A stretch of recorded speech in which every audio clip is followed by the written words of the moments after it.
It seems the name Lamine Yamal is becoming a true sensation. On a night that appeared all but over at the Olympique Company's stadium with the scoreboard flashing 1-3 and a cold-blooded hat-trick from Bro Ecclesiasti silencing the entire crowd, the moment Yamal replaced Ferran Torres in the 59th minute quietly ignited an unthinkable comeback. It was Yamal's first time starting on the bench in the year 2025. Coach Hansi Flick wanted to experiment giving Torres a chance, especially after his wonder strike opened the scoring. But once Barcelona lost control of the match due to a mistake from Frenkie de Jong and an inexperienced play that led to the third goal, Flick knew the team needed more than a tactical tweak, and he got exactly that, just 9 minutes after Yamal stepped onto the pitch.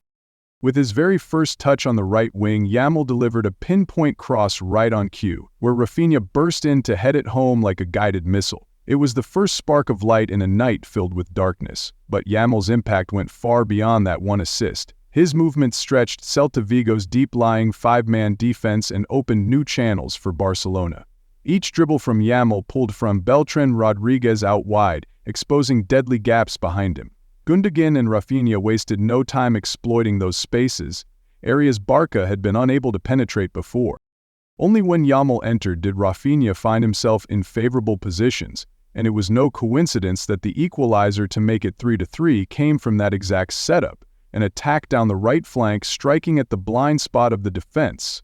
The post-match stats only highlighted Yamal's influence: 1 assist, 2 key passes, 7 touches in the opposition's box, and a pass accuracy rate exceeding 90%. Flick knew he had witnessed something special. After the match, he avoided empty praise. Instead, he simply said, "He is no longer a young prospect. He is already a top-level player." Yamal's presence was not just a flash of brilliance, it was a strategic shift. While every other solution had failed to crack Celta's flexible defense, Yamal provided the key with his natural footballing instinct. And down that right wing, it was not just him. Raphinha, Gundogan, Flick, and tens of thousands of Kules in the stands all saw the light again. If Yamal lit the fuse, then Raphinha was the explosion.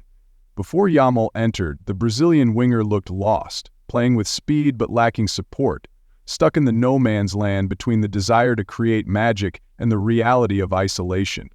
But once Yamal stretched the defense and carved open space, Raphinha's killer instinct reawakened. The header to level the score, the ice-cold penalty in the 98th minute. Those were only the highlights. Beneath the surface, Raphinha had transformed. He did not just carry the attack.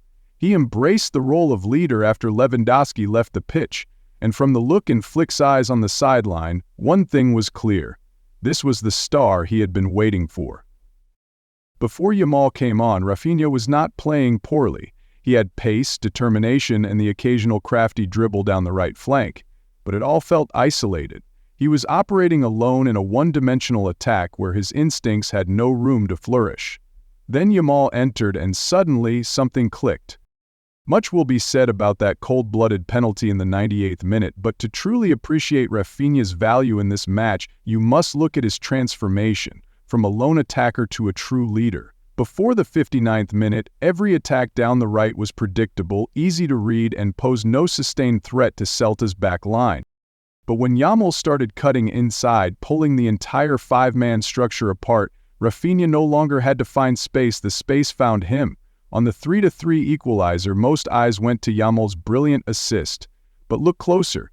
It was Raphinha's perfectly timed run that unlocked the goal. From that moment on, Raphinha was no longer just a winger. He became the orchestrator, the connector, the decision-maker, the beating heart of Barcelona's attack. According to Opta, he had only 38 touches all match, but 6 came in the penalty box, 4 near the byline, and 3 created clear scoring chances. He posted a 92% pass completion rate, delivered 2 key passes, scored a goal, provided an assist, and converted a decisive penalty. Beyond the stats, Raphinha showed the mentality that Flick had demanded at halftime. "I need you to lead," and he did just that. Before the decisive spot kick, Raphinha held the ball, stepped up to the spot with unwavering calm, and buried it. That goal was not just his 30th of the season, it was a declaration. "I am here to carry this team." Notably, he had already been shown a yellow card for arguing earlier in the match, a moment where many thought Raphinha might lose control, but in the end he was the one who kept the coolest head when all eyes turned to the penalty spot. And that is exactly what separates this version of Raphinha from the one we saw in previous seasons: maturity, composure, and a profound sense of responsibility. Even more impressive, this was his fourth time in the last 5 La Liga matches that Raphinha had either scored or assisted. He is hitting peak form at the exact moment Barcelona needs him most. Ahead lies a critical stretch: Real Mallorca, the Copa del Rey final, and the Champions League semi-final against Inter Milan. And if he keeps performing like this, nobody will dare count Raphinha out of the Ballon d'Or conversation. Of course, every comeback needs more than individual brilliance. Beneath the surface of emotion, names like Dani Olmo, Gavi, and even Fermin Lopez helped paint the full picture. Olmo ghosted into the box to score, then quietly won the decisive penalty. Gavi came in to steady the midfield in place of Frenkie de Jong. And as Flick's tactical layers shifted over just 30 minutes, a new face of Barcelona began to emerge. A machine, no longer reliant on a few stars, flexible, fearless, and capable of delivering far more than just 3 points. This win did not just put Barcelona back on top of the league, it pulled their entire season back on track. Let's begin with Dani Olmo, the man who entered the pitch alongside Lamine Yamal and made a direct impact on both of the game's most pivotal moments. His goal to cut the deficit to 2-3 was not just a strike, it was the result of a series of movements that had been completely absent for the first 60 minutes. Raphinha, freed by Yamal's dynamic movement, now had the space to cut into the left channel. He slipped the ball at the perfect moment to Olmo, who had timed his run from midfield like a shadow, completely unmarked. One clinical finish and hope was suddenly alive again.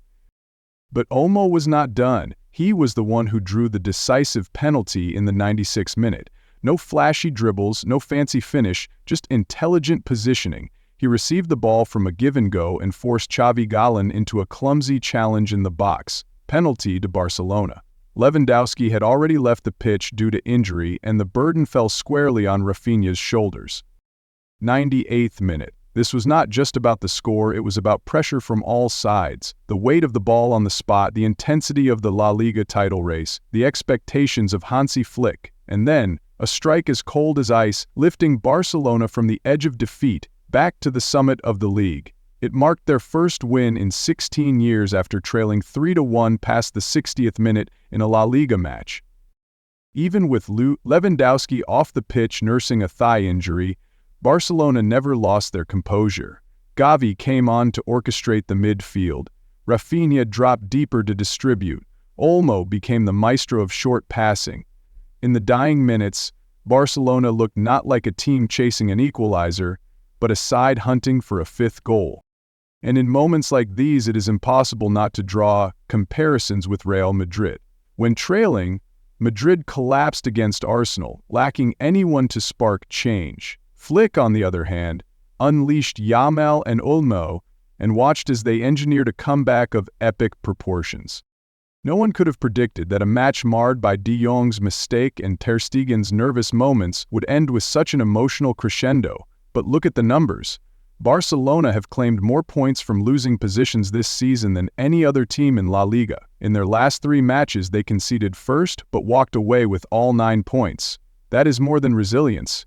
That is the identity of a team destined to be champions. Trophies are not won in a single game, but some victories redefine entire seasons, and April 19th might be one of them. From Dani Olmo to Gavi, from Yamal to Raphinha's killer strike, each player was a piece of something far greater. Barcelona are not just rediscovering their identity, they are creating a new benchmark for mental toughness. And like all great stories, every legendary journey begins with seemingly small moments: a perfectly timed pass, a cold-blooded finish, a substitution made at just the right time. This is Hansi Flick's Barcelona, a unit redefining what winning means. In a match that looked destined for tears and regret, they found strength in youth and belief in injury time. While Real Madrid bowed to Arsenal and Manchester United and Tottenham continued to drift through an unstable season, Barcelona, they are rising, quietly, relentlessly, without needing praise, just with comebacks like this, enough to make all of Europe take notice and begin to worry.